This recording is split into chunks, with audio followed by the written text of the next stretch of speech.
Magandang umaga, hapon at gabi sa inyong lahat.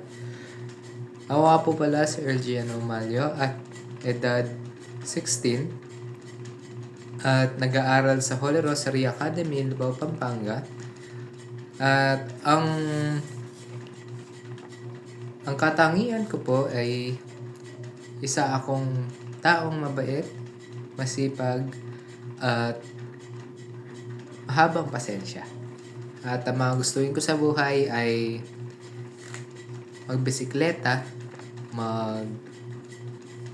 maglaro ng mga online video games.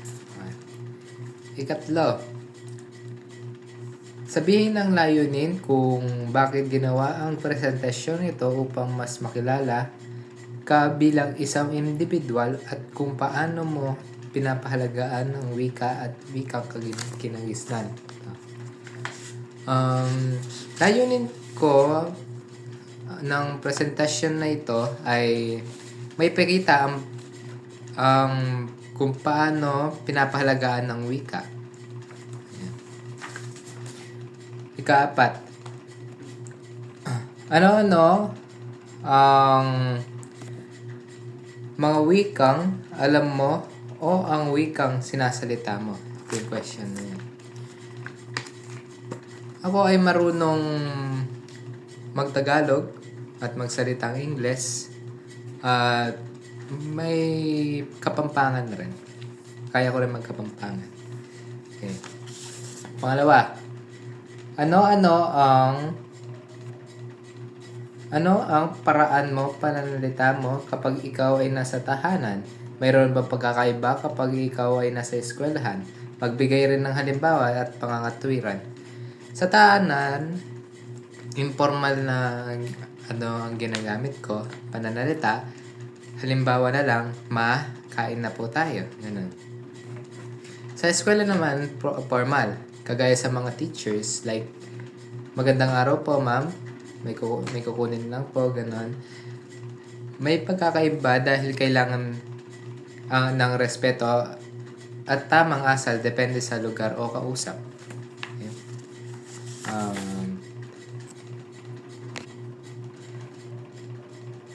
Pangatlong tanong. Paano makipag-usap kapag ang iyong kaharap ay nakakatanda o isang guro? Tulad rin ba ng pakikipag-usap mo sa isang kaibigan, ipaliwanag at pangangatwiran? Kapag nakakatanda, yes, kailangan natin ng respeto.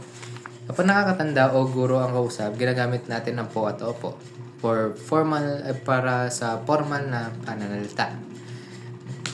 At hindi siya katulad ng mga sa kaibigan na normal lang na like hindi informal siya. Okay? Pang-apat. Bilang Gen Z, ano ang masasabi mo tungkol sa mga impormasyon madaling nakikita o napapaliwanag sa social media like FB, Twitter, TikTok? Ano ang matutulong mo upang masugpo ang mga maling impormasyon o fake news? Ito.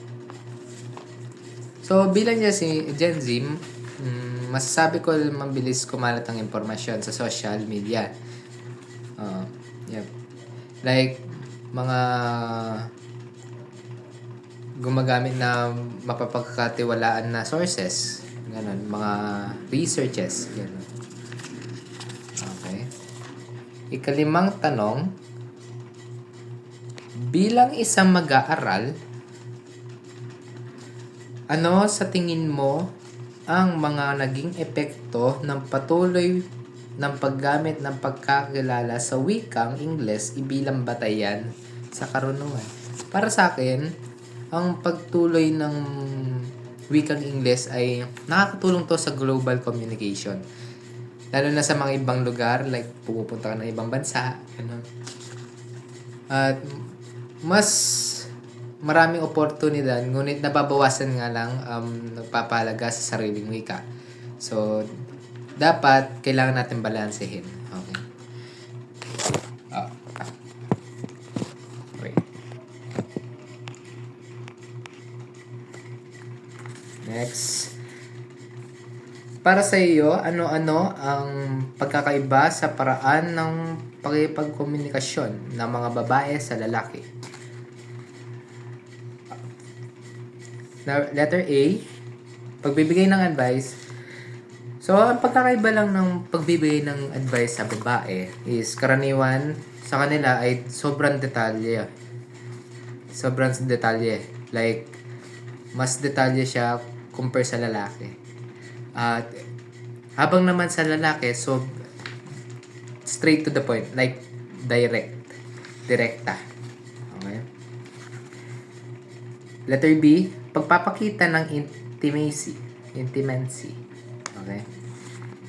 Mas makikita mong mas makikita mong mas emotional ang mga babae. Samantalang yung mga lalaki is tahimik. Like, gusto lang nilang i-keep. Ganun. At sa pagpapahayag naman ng damdamin, like pagpapahayag ng nararamdaman is mas bukas ang babae sa damdamin nila. Depende sa mga tao na nakasalamuha nila. Ang lalaki naman ay mas reserved. Like, kikip niya lang. Ganun. Like, sa sarili niya. Sa pakikipag-argumento, mas emotional minsan ng isang babae. Habang mas ang mga lalaki, ngunit depende pa rin ito sa mga tao na nakikipag-argumento. Okay. Lastly,